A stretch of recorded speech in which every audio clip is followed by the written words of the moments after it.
Hi and welcome. This is your unpopular cook. Today I'm sharing a very versatile makhani gravy. So let's get cooking.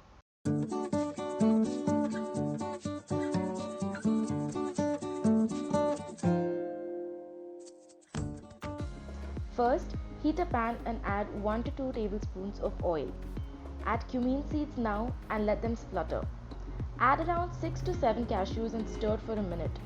Then add 6 cloves of garlic and 1.5 inch of ginger and stir thoroughly for a minute. Now add in 2 large onions sliced and saute until they are golden brown.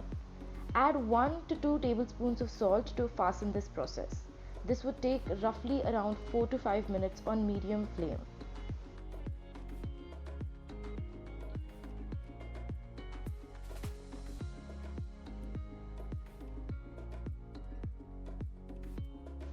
Now add in 3 roughly chopped tomatoes. I'm adding tomato paste because I did not have tomatoes in hand.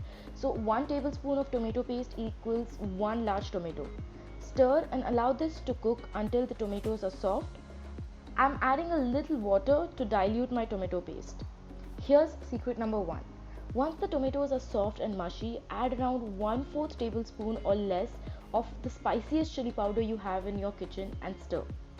Now all these ingredients have been fried in oil, so add around 150 to 200 ml of water and bring it to a boil. Cover the pan with a lid to fasten the process. Once it comes to a boil, turn off the heat and allow the mixture to cool down.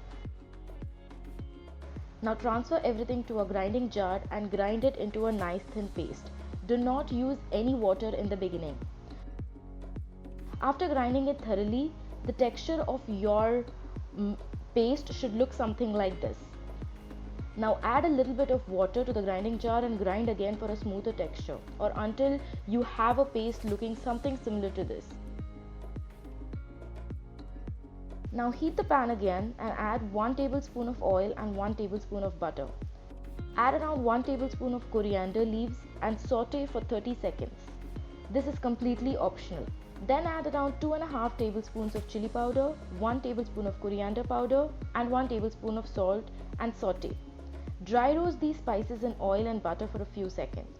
If your spices start burning, deglaze your pan immediately by adding some water. Now add in your paste and mix it thoroughly until well combined. If you do not wish to grind 2 or 3 times, you could alternatively just grind the mixture once and pass it through a sieve to get a silky smooth texture. This is the texture of the gravy after stirring in your paste now. Now cover and cook for approximately 5 minutes on low-medium flame. Your gravy is now ready to go, but personally I like it a little more diluted and hence I'm adding some water.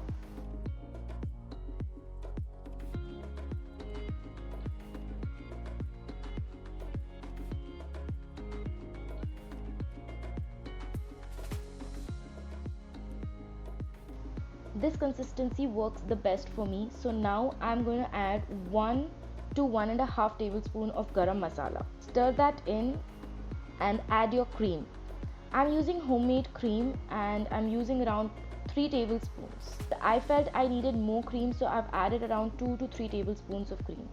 Here's secret number 2. At this stage, if you do not wish to add cream, you could also use milk as well. Just remember to boil it for another 3 to 4 minutes extra. Honestly, in my experience, the end result is almost the same.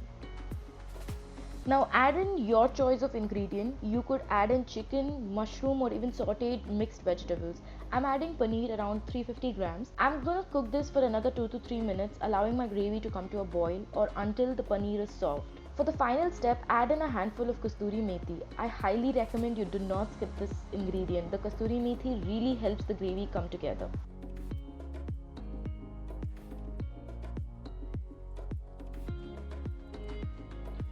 Now for the final seasoning adjustments. Secret number 3. Add in 2 pinch of pepper powder and adjust salt if necessary. I always add in pepper in most of my dishes. Stir that in and there's your makhani gravy all ready. To add an extra buttery flavor, you could also add in a dollop of butter in the end. This is completely optional. A perfect rich and creamy makhani gravy is done and ready to be served.